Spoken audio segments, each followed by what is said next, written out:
সুপ্রিয় সপ্তম শ্রেণীর শিক্ষার্থীরা, তোমরা সবাই কেমন আছো? আশা করি তোমরা সবাই অনেক ভালো আছো। আজকে আমরা দ্বিতীয় অধ্যায় সমানুপাত ও লাভ ক্ষতি অনুশীলনী 2.1-এর 3 নাম্বার, যেটা হচ্ছে শূন্য স্থান পূরণ করো, ওখানে ক আর খ নিয়ে আলোচনা করব। তোমরা শেষ পর্যন্ত ভিডিওটি অবশ্যই দেখবে আর ভিডিওটি শেষে অবশ্যই লাইক দিয়ে যাবে। আমরা শুরু করছি। এখানে ক নাম্বার যেটা বলেছে 11:25, এখানে অনুপাত, তারপর এখানে হচ্ছে একটা খালি ঘর আর হচ্ছে 50। তো আগে আমরা প্রশ্নটা একটু লিখে নিব। তো আমরা এখন এখানে মানটা লিখে নিয়েছি। এখন আমরা কি করব? এখন আমরা ক্রমানুসারে 11কে প্রথম রাশি, 25কে দ্বিতীয় রাশি, তারপরে এটাকে তৃতীয় রাশি, আর এখানে 50কে চতুর্থ রাশি হিসেবে বিবেচনা করে আমরা অঙ্কটা করব। তো আমরা আগে লিখে নিব এটা।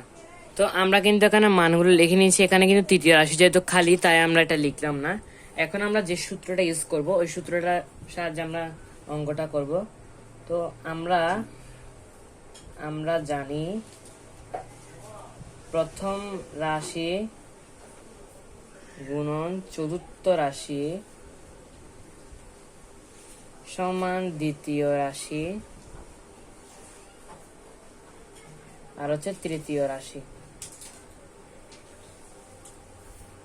তো এখন আমাদের যে সংখ্যাগুলো মান দেওয়া আছে সেগুলো আমরা একটু সঙ্গে সঙ্গে বসিয়ে দিব। প্রথম রাশি এখানে 11, চতুর্থ রাশি হচ্ছে এখানে 50 সমান দ্বিতীয় রাশি হচ্ছে এখানে 25, আর এখানে যদি তৃতীয় রাশি দেওয়া নাই, তাই আমরা তৃতীয় রাশিটা লিখলাম। এখন আমরা কি করব? এখন আমরা তৃতীয় রাশিকে বামে নিয়ে আসবো। এটাকে আমরা কি করব? ভগ্নাংশে নিয়ে যাব। কিভাবে? আমরা একটু দেখি। তৃতীয় রাশিকে এখানে নিয়ে আসলাম, এটা হচ্ছে তৃতীয় রাশি। তৃতীয় রাশি সমান এখানে আমরা ভগ্নাংশের মধ্যে দিয়ে দিব। এখানে যে গুণটা দেখতে পাচ্ছি, এটা আমরা এখানে কি করব? স্থানান্তর করব। আর এই 25টা কোথায় চলে যাবে? নিচে। তো এখন আমরা আমাদের গুণটা করে নিব। তো 11 গুণন 50, 550, 25 ভাগ এখানে এসেছে 22। তো সুতরাং তৃতীয় রাশি যেটা এখানে যেটা বসবে সেটা হচ্ছে 22, বা তোমরা লিখতে পারো তৃতীয় রাশি হচ্ছে 22। পরের অঙ্কটা চলে যাব। পরের অঙ্ক আমাদের যে খ নাম্বার বলেছে সেটা হচ্ছে 7 অনুপাত এখানে খালি ঘর অনুপাত 8:64।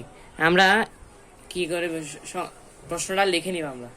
তো দেখো, আমরা এখানে কিন্তু খ নাম্বার প্রশ্নটা লিখে নিয়েছি। এখানে আমরা লিখে নিয়েছি প্রথম রাশি 7, তৃতীয় রাশি 8, চতুর্থ রাশি 64। এখানে যেহেতু দ্বিতীয় রাশি, তাহলে আমরা লিখলাম না। খেয়াল করো, আগের বার কিন্তু আমরা করেছিলাম কিভাবে? আগের বার করেছিলাম আমরা তৃতীয় রাশিকে কি করতে বের করতে। এখন আমরা বের করব দ্বিতীয় রাশিকে। তা আমরা আবার সেম সূত্রটা ব্যবহার করব। আমরা জানি এটা আমরা সংক্ষেপে ইউজ করব। প্রথম চতুর্থ, দ্বিতীয় গুণন তৃতীয়। আমরা কিন্তু সংক্ষেপে কিন্তু এটা ইউজ করব। বা এখানে 7 গুণন এখানে হবে 64, আর এখানে দ্বিতীয় রাশি এটা লিখে নিলাম, আর এখানে হচ্ছে 8। ওকে। তো এখন আমরা কি করব? এখন আমরা দ্বিতীয় রাশিটাকে এখানে নিয়ে আসবো। আমি এখানে সংক্ষেপে লিখছি, তোমরা অবশ্যই পরীক্ষায় পূর্ণ রূপটা লিখবে। তো দ্বিতীয় রাশি সমান এখানে 7 গুণন 64 যেটা আছে এটা আমরা কি করে দিব? উপরে তুলে দিব। তুলে দেওয়ার পর এখানে আর যেটা আছে 8টা আমরা নিচে ইয়ে করে দিব। এখন আমরা চাইলে কাটাকাটি করেও লিখতে পারি, আবার ওরকমও লিখতে পারি। তো আমি কাটাকাটি করে দিচ্ছি। 8 একে 8, 8 8 64। তো 64 এখানে 7 8 হচ্ছে 56।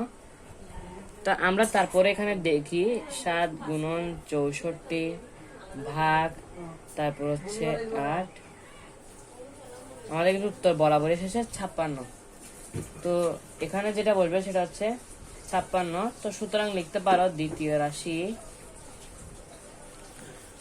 রাশি হচ্ছে 56। শিক্ষার্থীরা, আজকের এই ভিডিওটা যতটুকু, আশা করি তোমাদের অবশ্যই উপকার আসবে। যদি উপকার আসে থাকে অবশ্যই ভিডিওটাকে লাইক দিয়ে চ্যানেলটা অবশ্যই সাবস্ক্রাইব করবে। দেখা হবে তোমাদের সাথে নেক্সট ভিডিওতে। ততক্ষণ সবাই ভালো থাকবে, সুস্থ থাকবে।